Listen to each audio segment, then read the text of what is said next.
My apologies for being a little late on the review of Backlash. However, I was occupied on Saturday night. I had my graduation from VCU, and it was one of those cruel twists of fate, right?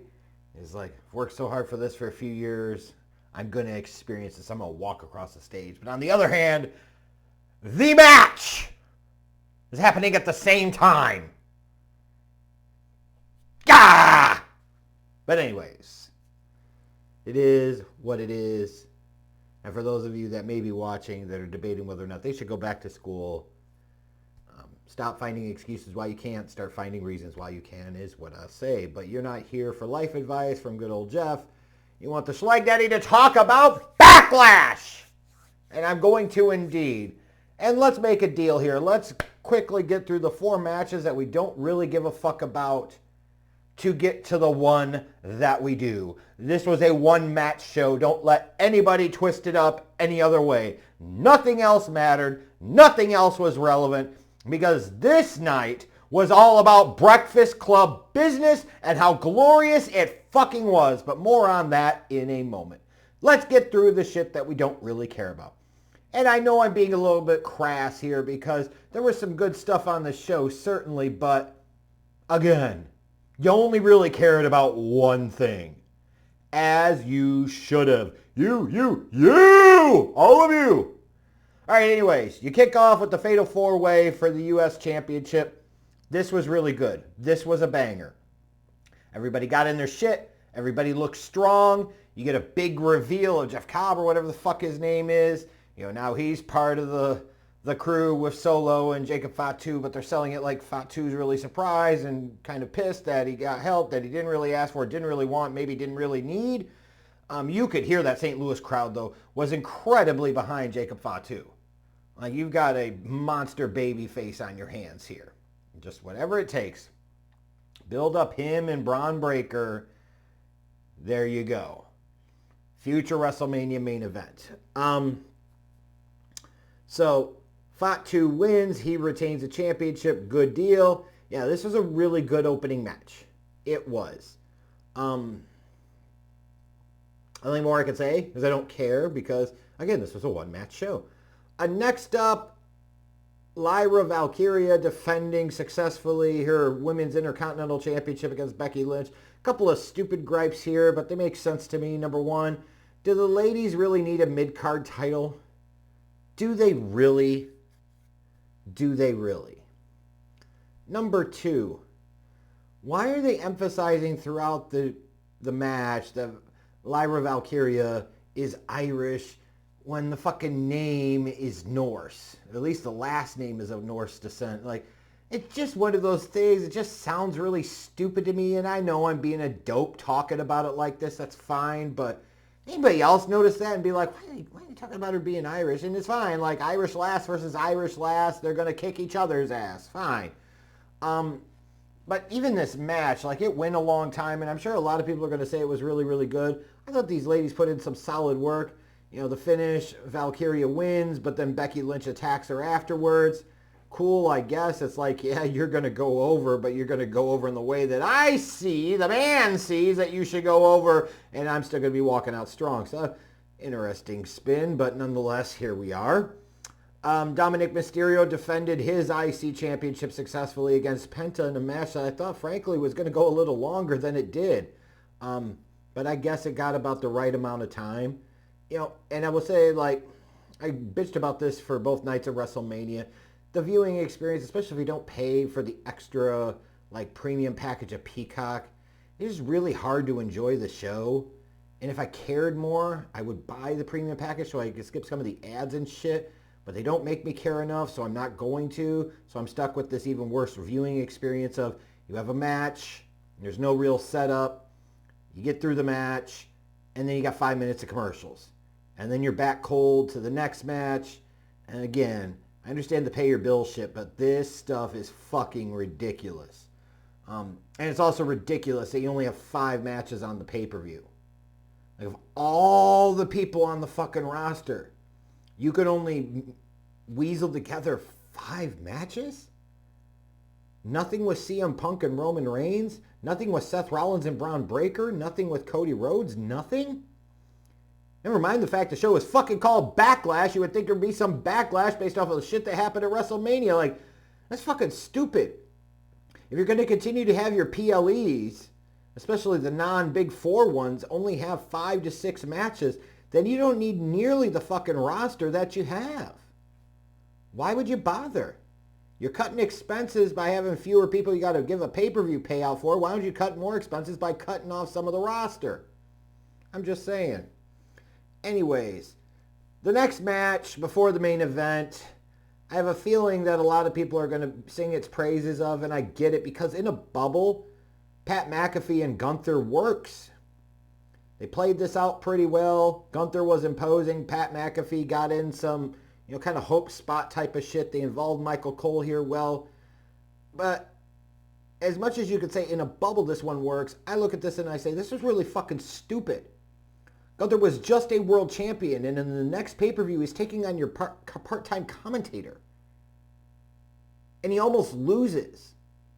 And then he's shaking his fucking hand afterwards, or whatever you want to call it. Not shaking his hand, but you know what I mean. He's like giving him a sign of respect, like, the fuck is this? Why isn't he taking on Jey Uso trying to get a return shot at the title? I don't give a fuck what you have booked for a couple weeks at Saturday night's main event. Doesn't matter. Like, it's Backlash. Why is he going... This feels like some Vince McMahon shit. But it's Hunter that's booking it. So my only hypothesis, and it feels pretty strong to say this, is that this is one of these shows where Hunter's like, I don't care about anything but the main event because we got to take care of our own Breakfast Club business. Hashtag Breakfast Club rules. Hashtag Breakfast Club over every fucking buddy. And boy, was that right! Now, while I didn't get this at WrestleMania, and I should have, and the St. Louis crowd obviously very hot for this match, very hot behind their hometown guy, Randall Keith Orton. They also demonstrated that this match should have been one of the main events of WrestleMania. This was supposed to be once in a lifetime, this time it counts, till the next time type of shit. Instead, we got a one more time.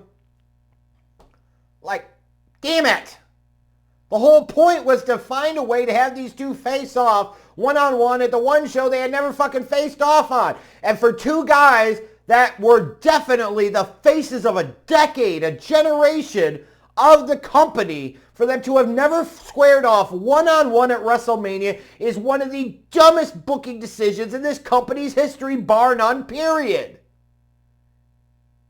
In almost 20 fucking years of these guys being main event guys, you could never once find an excuse to have them face off at WrestleMania. Who fucking books this crap? But nonetheless,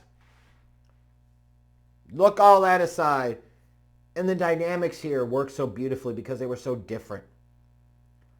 Orton's the hero. Cena's the bad guy.